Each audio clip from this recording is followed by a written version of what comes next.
ప్రియమైన దేవుని బిడ్డలారా, మీ అందరికీ నా శుభాకాంక్షలు తెలుపుతున్నాను.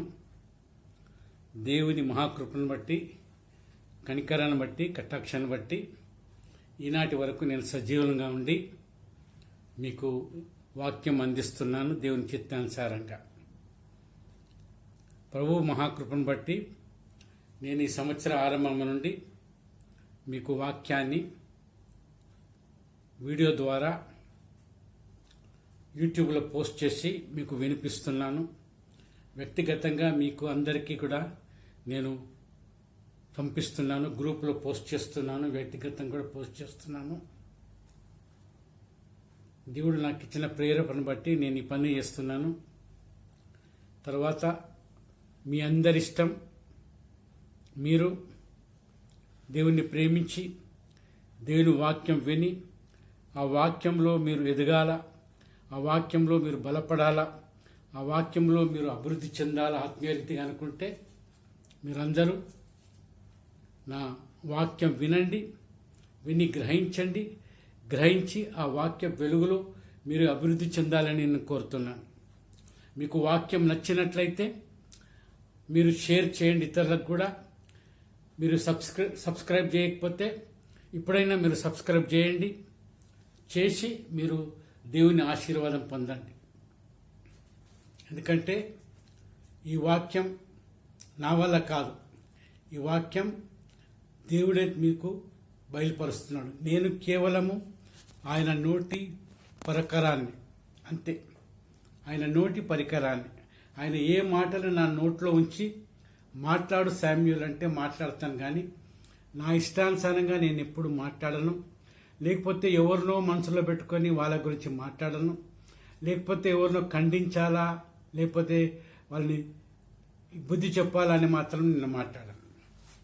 నేను వాక్యం మాట్లాడినప్పుడు వాక్యం ఉన్నది ఉన్నట్టుగా, యథార్థంగా, సత్యంగా, నీతిగా మాట్లాడతాను.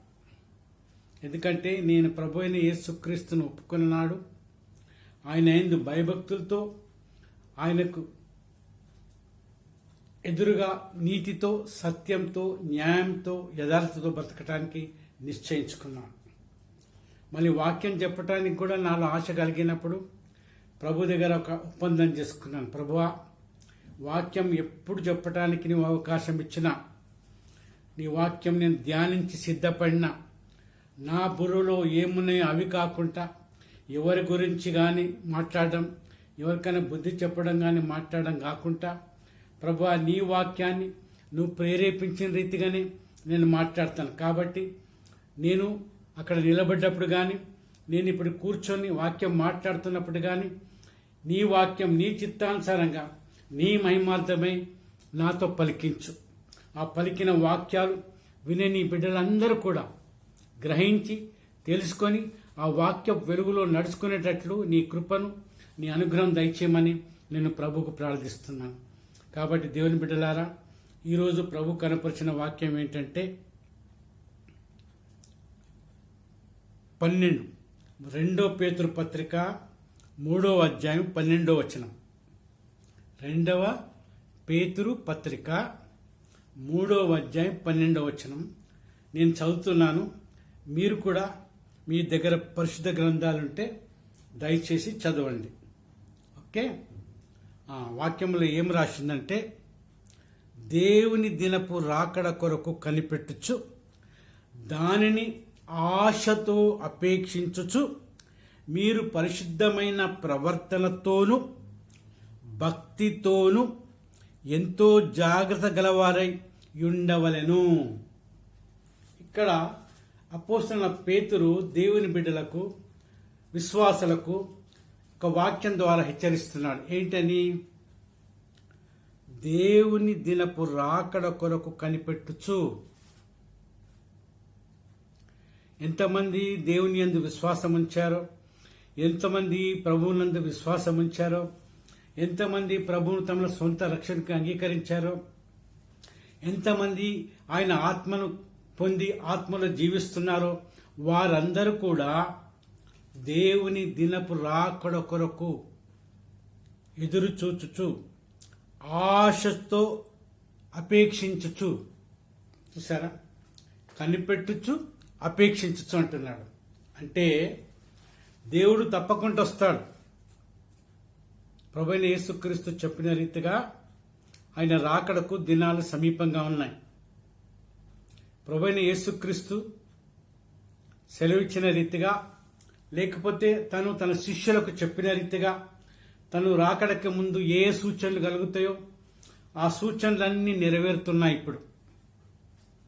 ఇప్పుడు దాదాపు సంవత్సరంన్నరకు పైగా ఈ భయంకరమైన కరోనా తెగులు విజృంభించి మొదటి ఫేజ్ అంటూ, రెండో ఫేజ్ అంటూ, మూడో ఫేజ్ అంటూ బయలుదేరింది. ఈ మూడో ఫేజ్లా డెల్టా వేరియంట్ అట. ఇది జ్వరం రాదట, ఇది నేరుగా ఊపిరితిత్తులకు సోకి మనుషులను తొందరగా చంపుతుందట.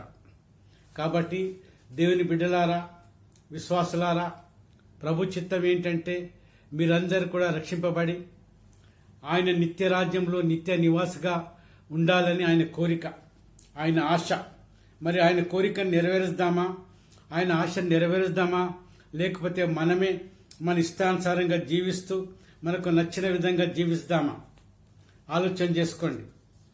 ఎందుకంటే ఆయన మనల్ని ప్రేమించి, సృష్టికర్త అయిన దేవుడు మనల్ని ప్రేమించి మన కొరకు తన సొంత కుమారుని, ఏకైక కుమారుని, అద్వితీయ కుమారుని పాప పరిహార్థ బలిగా మన కొరకు అర్పించినాడు. ఎంత గొప్ప ప్రేమనో దానివల్ల మనకు తెలిసిపోతుంది. ప్రియమైన దేవుని బిడ్డలారా, ఇంత గొప్ప దేవుడు మనకున్నాడు. ఆయన మనతో మాట్లాడతాడు, ఆయన మాటలు వింటాడు, మన మొరను ఆలకిస్తాడు, వాటికి జవాబు దయచేస్తాడు. ప్రాణం ఇచ్చుటకు, ప్రాణం తీసుకున్నటకు ఆయనకు అధికారం ఉంది.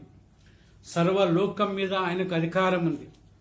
పంచభూతాల మీద ఆయనకు అధికారం ఉంది.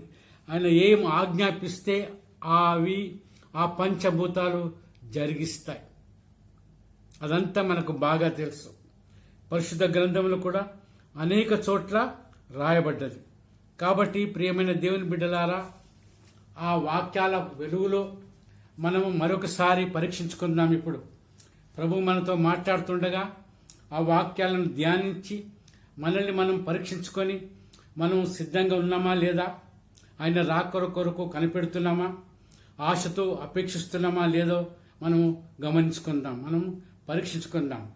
1 కొరింథీ పత్రిక 1వ అధ్యాయము 7-8 వచనాల్లో ఏం రాయబడ్డదో నేను చదువుతున్నాను, మీరు దయచేసి వినండి.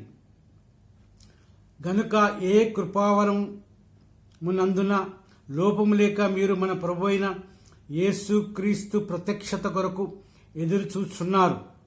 మన ప్రభు అయిన యేసు క్రీస్తు దినమందు మీరు నిరాపరాధులై ఉండునట్లు అంతం వరకు ఆయన మిమ్మను స్థిరపరచును. చూసారా, మనకు ప్రభు అయిన యేసు క్రీస్తు ఏ వరాలు ఇచ్చారో ఆ వరాలన్నింటిని ఉపయోగిస్తూ అనేకుల మేలు కొరకై, ప్రభు నామం మహిమపరచబట్టకై వాటిని ఉపయోగిస్తూ ఆయన కొరకు ఎదురు చూస్తూ నిరపరాధులమై ఉండాలని కోరుతున్నాడు. నిరపరాధులంటే ఏ అపరాధం చేయకూడదు మనం. అపరాధం ఏంటి? పాపం.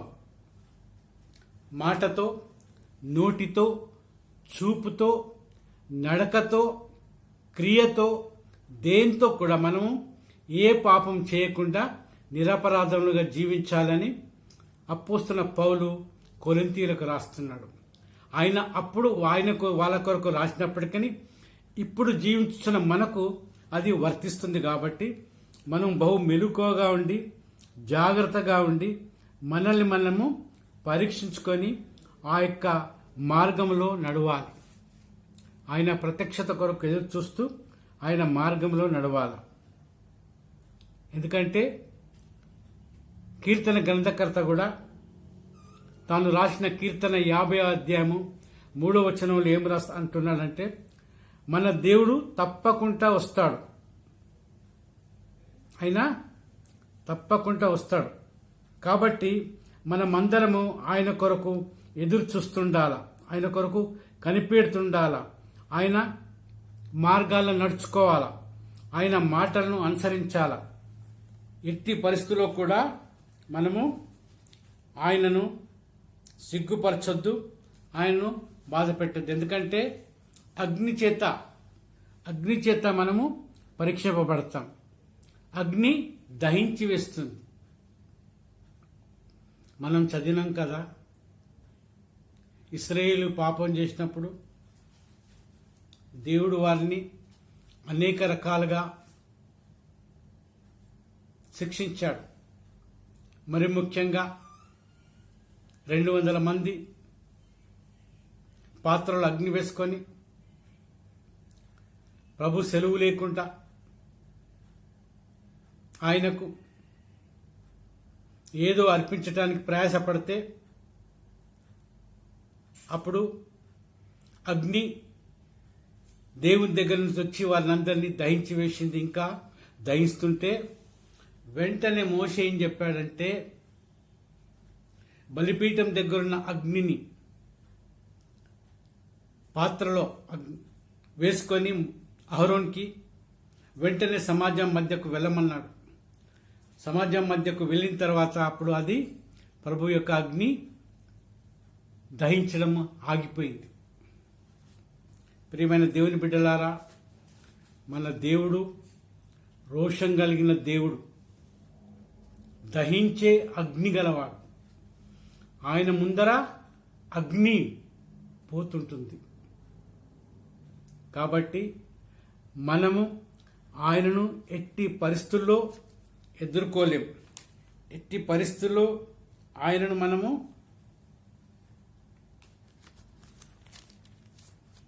ఎదుర్కోలేం గనుక మనము ఎప్పటికప్పుడు మనల్ని మనము పరీక్షించుకుంటూ మనల్ని మనము సరిచేసుకుంటూ నీతిగా న్యాయంగా బతకడం నేర్చుకోవాలి. ఎందుకంటే మన ప్రభు మహా గొప్ప దేవుడు. ఇంకా మీకాలో ఏం రాస్తున్నారో చూడండి. మీకా గ్రంథము 1వ అధ్యాయము 3వ వచనంలో రాయబడ్డది ఏంటంటే, ఇదిగో యెహోవా తన స్థలమును విడిచి బయలుదేరుచున్నాడు. ఆయన దిగి భూమి యొక్క ఉన్నత స్థలం మీద నడవబోచున్నాడు. చూసారా, మీకా ఎప్పుడు రాయబడ్డది? దాదాపు ప్రభువైన యేసుక్రీస్తు రాకడికి ముందు 500-600 సంవత్సరాలకు ముందు రాయబడ్డది. ప్రభువైన యేసుక్రీస్తు రాకడకు ముందే, ఆయన మొదటిసారి లోకాలకి రాకముందే ఆయన రెండవ రాకడ గురించి ఈ కొంతమంది ప్రవక్తలకు బయలుపరచబడ్డది, వాళ్ళు రచించారు. ఇంకా 4వ వచనంలో ఏమంటున్నాడంటే, ఆయన నడువగా అగ్నికి మైనం కరుగునట్లు పర్వతములు కరిగిపోవును, లోయలు విడిపోవును, వాటకం మీద పోసిన నీరు పారుచున్నట్లు అవి కరిగిపోరును. చూసారా,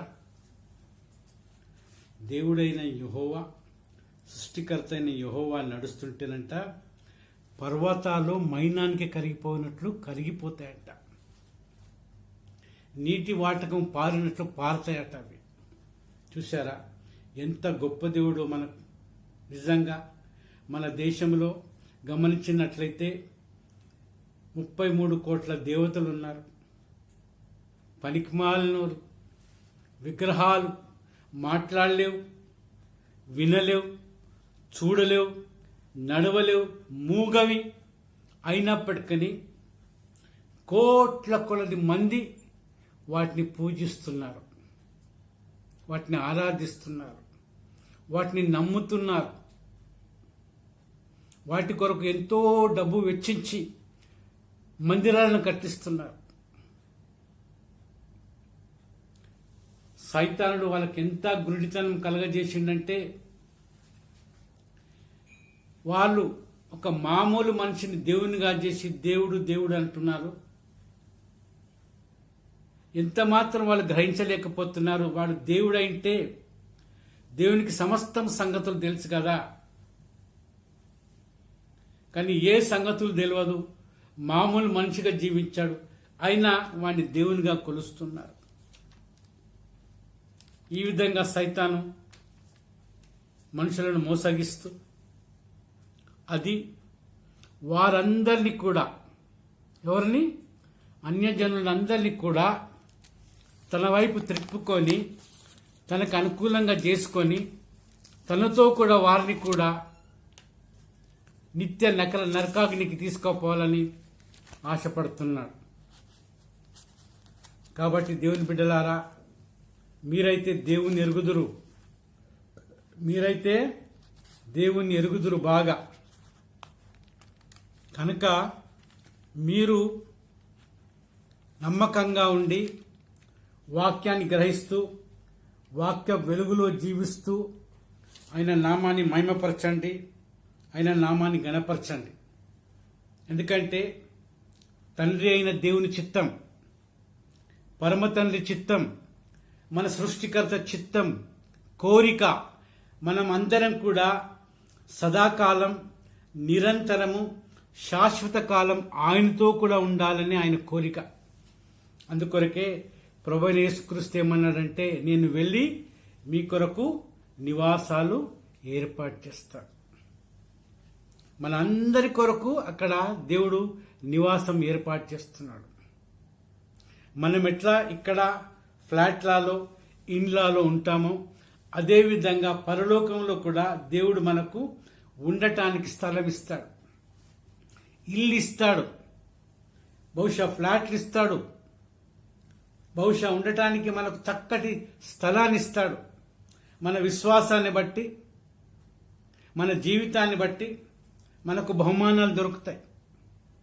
కాబట్టి దేవుని బిడ్డలారా, మనము నమ్మకంగా జీవిస్తూ మన ప్రభు కొరకు, రాకడ కొరకు కనిపెడదాం.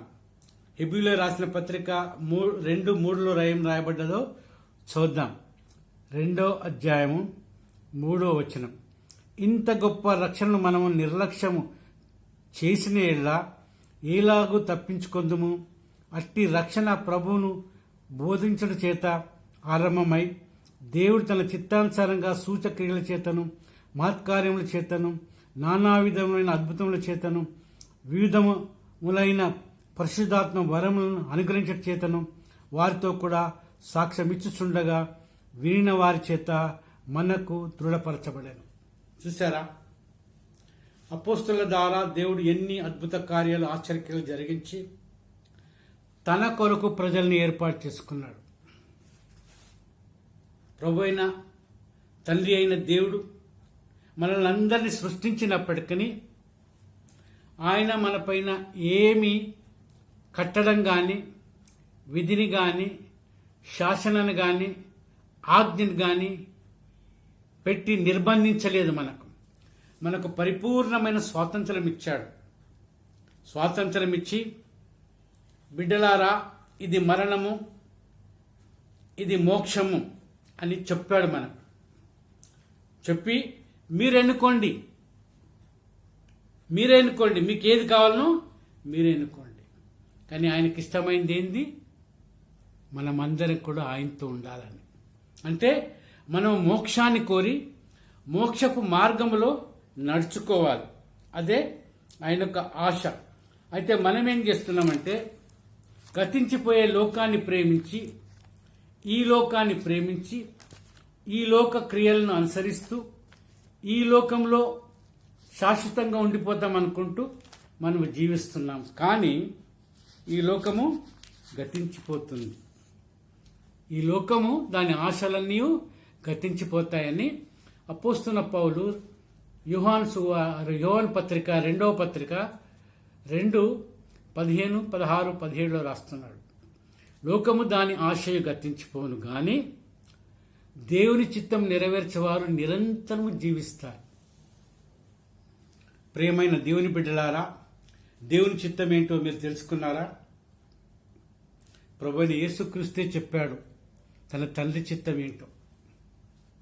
యోహాను సువార్త 6:40 ఏం చెప్పాడంటే, తండ్రి చిత్తం ఏంటంటే తాను పంపిన తన కుమారుని యందు విశ్వాసం ఉంచి ఆ విశ్వాసం ద్వారా రక్షింపబడి పరలోకానికి చేరాలని ఆయన ఆశ.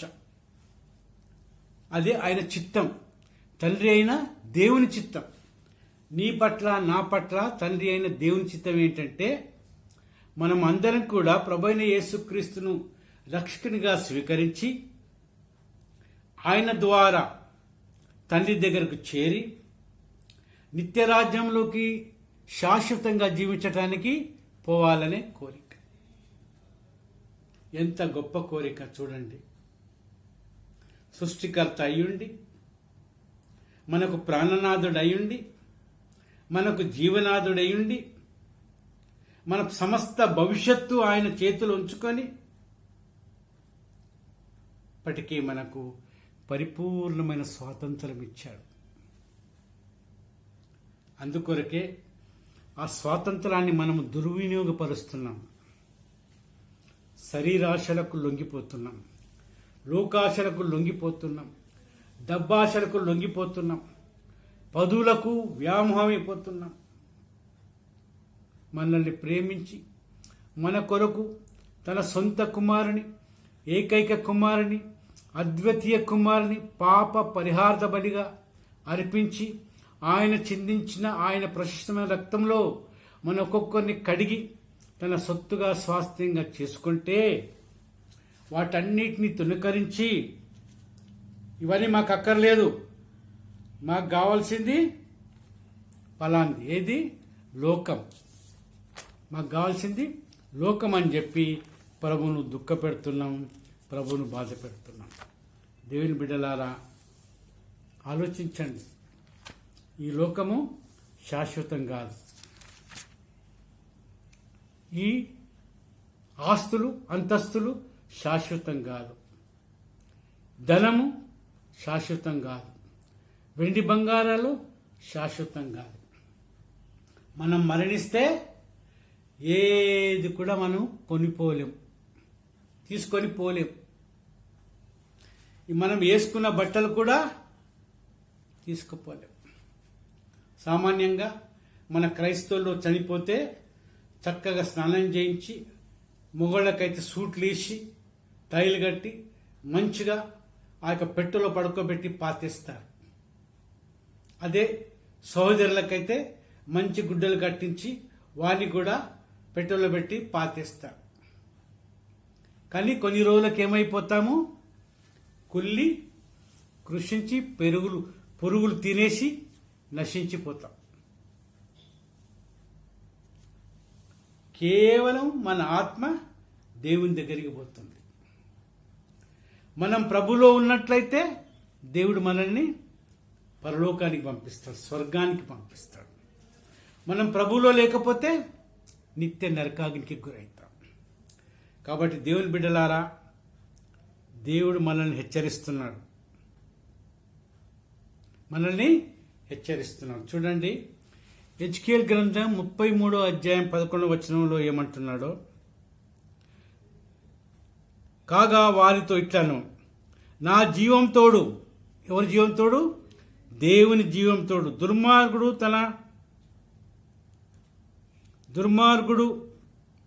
మరణం ఉండటం వలన నాకు సంతోషం లేదు. దుర్మార్గుడు తన దుర్మార్గతను నుండి మరలి బ్రతుకుట వలన నాకు సంతోషం కలుగును. కాబట్టి ఇశ్రాయేలులారా, మనసు త్రిప్పుకొనుడి, మీ దుర్మార్గం నుండి మరలి మనసు త్రిప్పుకొనుడి, మీరెందుకు మరణం నొందుదురు. ఇదే ప్రభువగు యెహోవా వాక్కు. చూశారా విశ్వాసులారా, దేవుని బిడ్డలారా, దేవుడు తన ప్రవక్త అయిన హెజ్కేల్ ద్వారా ఇశ్రాయేలుతో మాట్లాడుతున్నాడు. ఏమని? దుర్మార్గుడు మరణించటం వలన నాకేమీ లాభం లేదు. ఎందుకు? వాడు నిత్య నరకాగ్నికి గురి అయిపోయి నిత్య నరకాగ్నిలో సదాకాలము నరకం అనుభవిస్తూ, శిక్ష అనుభవిస్తూ అల్లాడుతూ ఉంటాడు. ఆ విధంగా దేవునికి ఇష్టం లేదు. అందుకొరకే ఆయన ఇశ్రాయేలును హెచ్చరిస్తున్నాడు. ఏంటంటే, కాబట్టి నాకు సంతోషం లేదు. దుర్మార్గుడు తన దుర్మార్గత నుండి మరలి బతుకటం వలన నాకు సంతోషం అంటున్నాడు. అంటే ఎవరైతే దుర్మార్గంగా జీవిస్తున్నారో, ఎవరైతే పాపంలో జీవిస్తున్నారో, ఎవరైతే దుష్టత్వంలో చెడుతనంలో జీవిస్తున్నారో వాళ్ళందరూ వాటినన్నిటిని విడిచిపెట్టి ప్రభు వైపు మరలితే, ప్రభు వైపు తిరిగితే ప్రభు ఎంతగానో సంతోషిస్తాడు, ప్రభు ఎంతగానో ఆనందిస్తాడు. ఏమంటున్నాడు? నాకు సంతోషము. ఏమన్నాడు? దుర్మార్గుడు మరలి మనసు తిరుపుకోవటం వలన నాకు సంతోషము, నాకు ఆనందము అని ప్రభు చెప్తున్నాడు. కాబట్టి దేవుని బిడ్డలారా, ఇప్పటికైనా మనకు సమయం ఉన్నది. దేవుడు తిరిగి తిరిగి మనకు అవకాశం ఇస్తా ఉన్నాడు. ఎందుకంటే మనం నశించిపోవడం ఆయనకి ఎంత మాత్రం ఇష్టం లేదు. అందుకొరకే ఆయన రాకడను కూడా ఆలస్యం చేస్తున్నాడు. చాలా మంది అనుకుంటారు ఏమని, ఆ ప్రభు అంటాడు వస్తానని, రాడని. అట్లా కాదు. కానీ ప్రభు రాకడ ఎందుకు ఆలస్యం చేస్తున్నంటే ఎవరు కూడా నశించి నిత్య నరకాగ్నికి పోకూడదని. అదే అపోస్తలుడైన పౌలు తిమోతిల పత్రికలో రాస్తున్నాడు. 4వ అధ్యాయం మొదటి పత్రిక 2వ అధ్యాయం 4వ వచనంలో రాస్తున్నాడు. ఎవరు కూడా నశించి నిత్య నరకానికి పోకుండా ప్రభు తన రాకడను ఆలస్యం చేస్తున్నాడు. మరి ఇంతకాలం నుంచి ప్రభువును నమ్ముకున్నారు. మరి ఇప్పుడు ప్రభు రాకడ సమీపమైంది, సిద్ధంగా ఉన్నారా? చూడండి, అపోస్తలుడైన పౌలు రోమీయులకు రాసిన పత్రిక 2వ అధ్యాయం 4వ వచనం రాస్తున్నాడు. దేవుని అనుగ్రహం మారుమనసు పొందుటకు నిన్ను ప్రేరేపించుతున్నదని ఎరుగక ఆయన అనుగ్రహ ఐశ్వర్యమును, సహనమును, దీర్ఘశాంతమును తొలికరించదవా? చూసారా అపోస్తలుడైన పౌలు ఎంత చక్కగా రాస్తున్నాడు. ఈనాడు క్రైస్తవులమైన మనము, విశ్వాసులమైన మనము వాక్యానికి లోబడక, వాక్యాన్ని అంగీకరించక వాక్యాన్ని తృణీకరిస్తాం. వాక్యాన్ని బోధించే బోధకులను తృణీకరిస్తాం. ఉన్నది ఉన్నట్టుగా బోధించే బోధకులను ఇష్టపడము. వారి బోధించే బోధ మనల్ని గుచ్చుకుంటుంది గనక, మనతో మాట్లాడుతుంది గనక అది మనకిష్టం లేదు. దాని కొరకు మనం ఫిర్యాదు కూడా చేస్తాము సంఘ పెద్దలతోటి. అంతేకాకుండా సంఘ పెద్దలకి ఎదుగుడు చెప్తాం, ఈ సేవకునికి మళ్ళీ ఇంకెప్పుడు వాక్యం ఇవ్వకండి, వాక్యం బోధించనీయకండి, ఈయన వాక్యం మాకు ఎంతో బాధ కలగజేస్తుంది అనేసి. కానీ ప్రియమైన దేవుని బిడ్డలారా, మీరు అట్లా చెప్పి మీరే శిక్ష అందకపోవడం కాకుండా మీ మాటలను పట్టించుకునే పెద్దలను కూడా శిక్షకు లోబరుస్తున్నారు. అందుకొరకే దైవజనుడైన అపోస్తలుడైన పౌలు ఎంత చక్కగా రాస్తున్నాడు.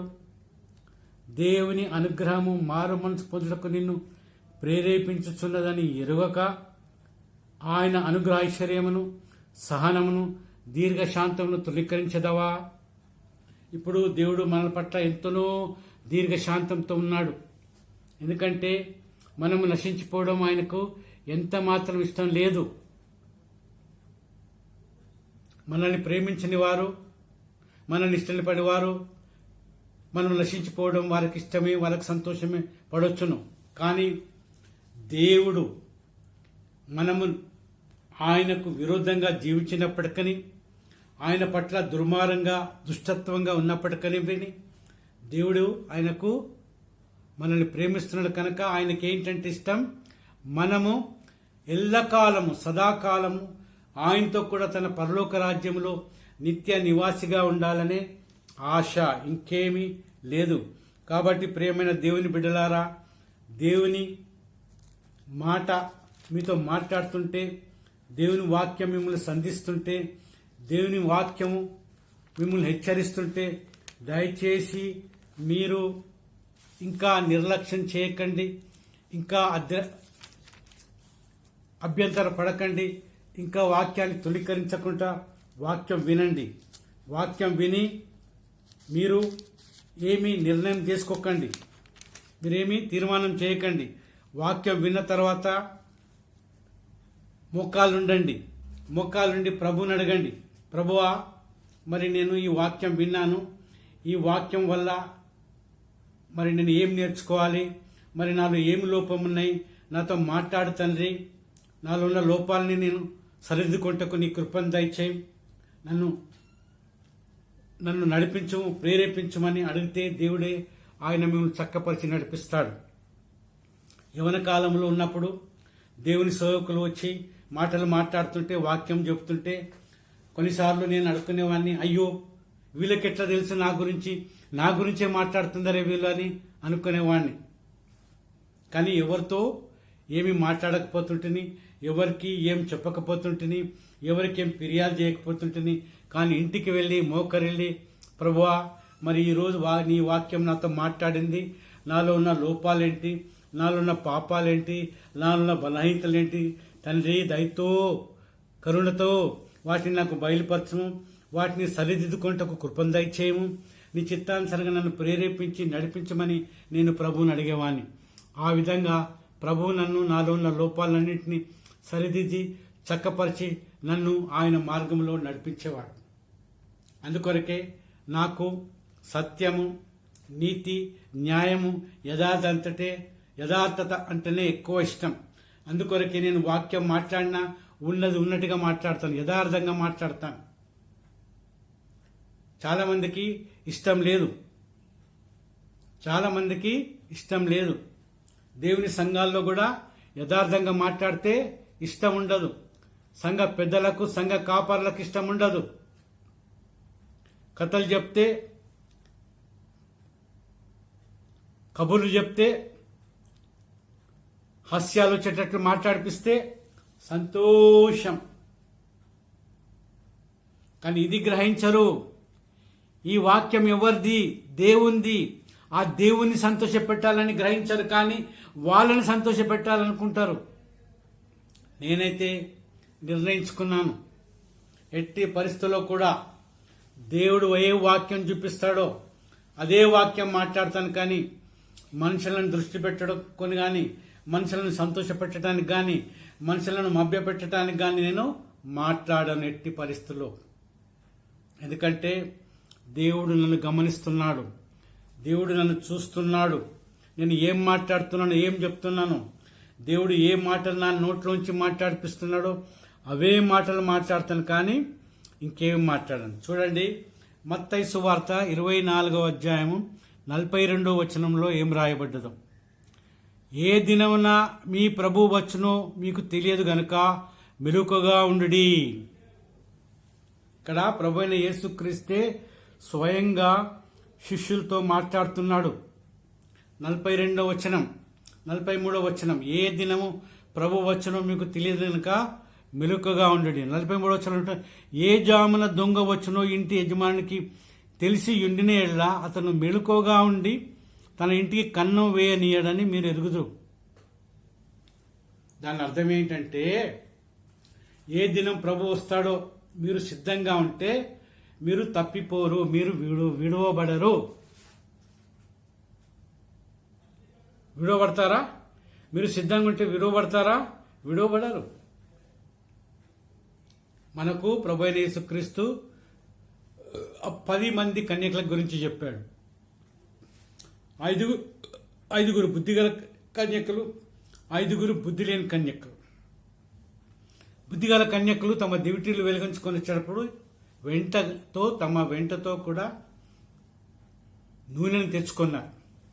బుద్ధి లేని కన్యకలు కేవలం తమ దీపములను వెలిగించుకొని వచ్చారు, కానీ వారి వెంట నూనె తెచ్చుకోలేదు.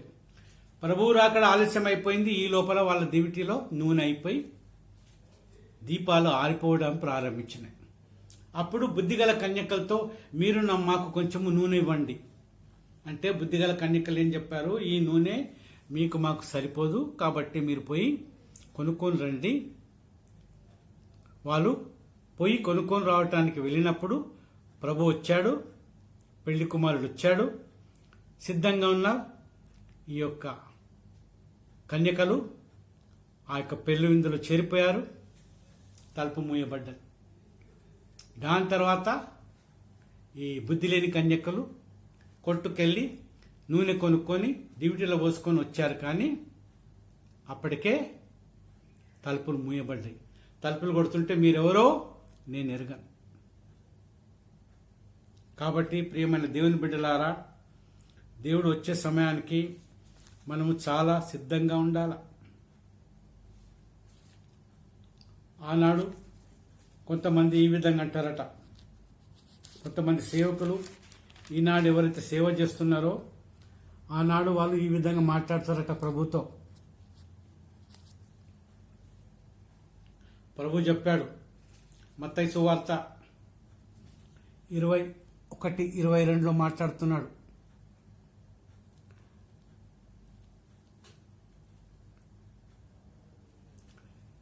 ఏమంటున్నాడు?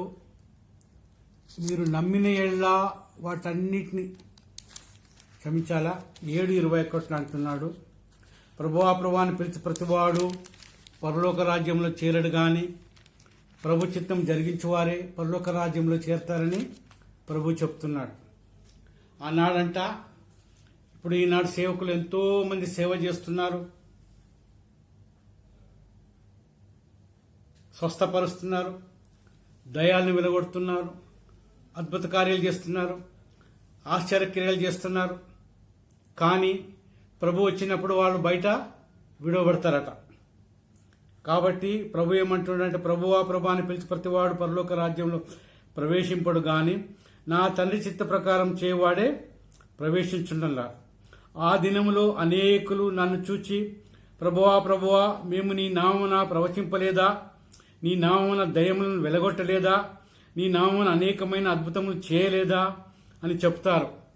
అప్పుడు దేవుడు అంటాడట, నేను మిమ్మును ఎన్నడను ఎరుగను, అక్రమము చేయువారులారా నా యుద్ధ నుండి పొండని వారితో చెప్తానంటున్నాడట. దేవుని బిడ్డలారా, ఈ విధంగా ప్రభుతో చెప్పించడం మంచిదా? ప్రభుతో ఈ విధంగా చెప్పించుకోవడం మంచిదా? మనం ఇన్ని రోజులు సేవ చేస్తున్నాం ప్రభు కొరకు, మరి దానికి ఫలితం లేనిది ఏం లాభం? దానికి ఫలితం కావాలా? ఈ దినాల్లో ఈ లోకంలో మనము కంపెనీలో పనిచేస్తే నెలాఖరికి జీతం కావాలా? మనకు జీతం రాకపోతే ఎంతో ఇబ్బంది పడతాం, ఎంతో కష్టపడతాం, జీతం కొరకు ఎదురు చూస్తాం. అలాగే మరి ఇంతగా మనం ప్రయాసపడుతుంటే ప్రభువునందు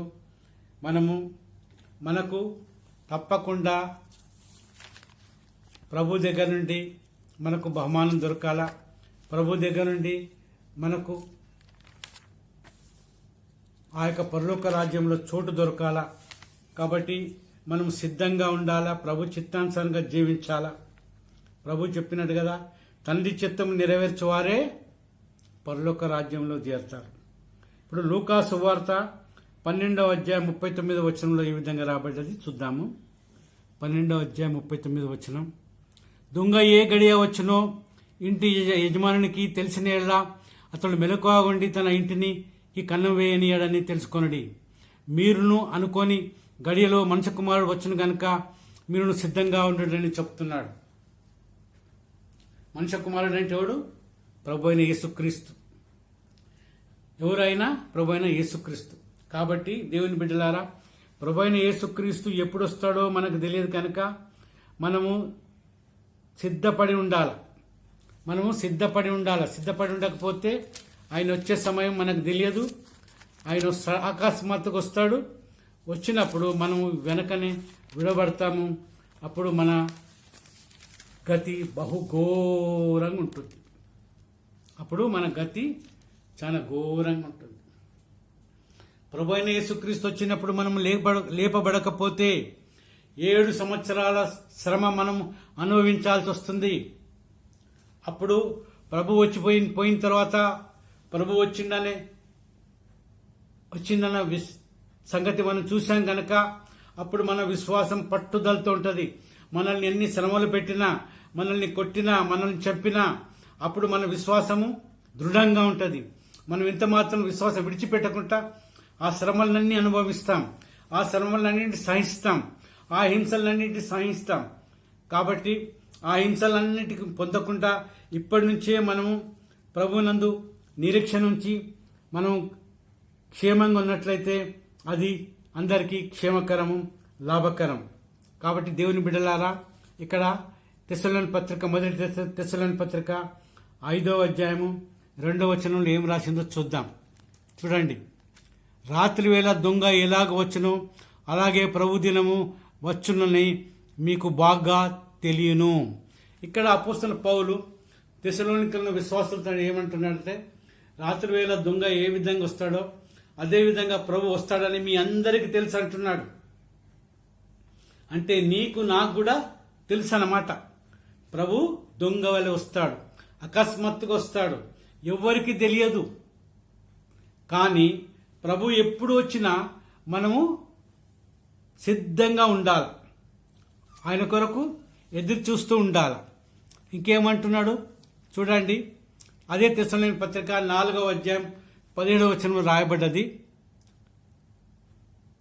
ఏమంటున్నాడంటే, మీదట సజీవులమై నిలిచిన మనము వారితో కూడా ఏకంగా ప్రభువును ఎదుర్కొంటకు ఆకాశ మండలమునకు మేఘముల మీద కొనిపోబడదు కాగా మనము సదాకాలం ప్రభుతో కూడా ఉంటాం. అంటే ఎప్పుడైతే ప్రభు వచ్చినప్పుడు ఎవరైతే చనిపోయి ఉన్నారో వాళ్ళు సమాధులు లేపబడి వాళ్ళు ఆకాశంకి ఎత్తబడతారు. అలాంటప్పుడు సజీవంగా ఉన్న మనము మార్చబడి మనం కూడా పైకి ఎత్తబడతాము. అప్పుడు ప్రభుతో మధ్యాకాశంలో కలుసుకొని సదాకాలం ప్రభుతో ఉండటానికి ఏర్పాటు చేయబడతాం. కాబట్టి దేవుని బిడ్డలారా, ఈ యొక్క మాటలను మీరు గుర్తుపెట్టుకోండి. దయచేసి మీరు నిర్లక్ష్యం చేయకండి. ప్రభు రాకడ సమీపంగా ఉంది. ఆ యొక్క రాకడ కొరకు ఎదురు చూస్తూ మనము ఉండాలి. ఎందుకంటే మనం ఇక్కడ విడవబడితే మనకు చాలా నష్టం జరుగుతుంది, మనము చాలా శ్రమల పాలవుతాం. కాబట్టి మనం సిద్ధంగా ఉండాలి. చూడండి, ప్రకటన గ్రంథం 20వ అధ్యాయం 2వ వచనం 7వ వచనం చదువుదాం.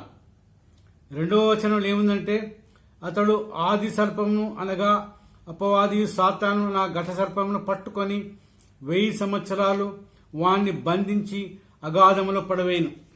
ఎప్పుడైతే ప్రభు అయిన యేసుక్రీస్తు యొక్క 2వ రాకడలో వస్తాడో అప్పుడు సైతానును అపవాదిని ఘట సర్పాన్ని పట్టుకొని అగ్నిగుండములు వేస్తాడట.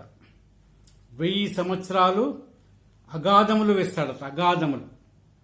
అగాధములో వేస్తే అంటే అక్కడ అగాధముకి లోతుండదు,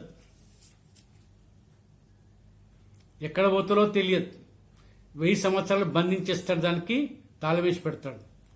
దాని తర్వాత 7వ వచనం ఏముంది, 1000 సంవత్సరాలు గడిచిన తర్వాత సైతాను తానున్న చెరులో నుండి విడిపింపబడతాడు. అంటే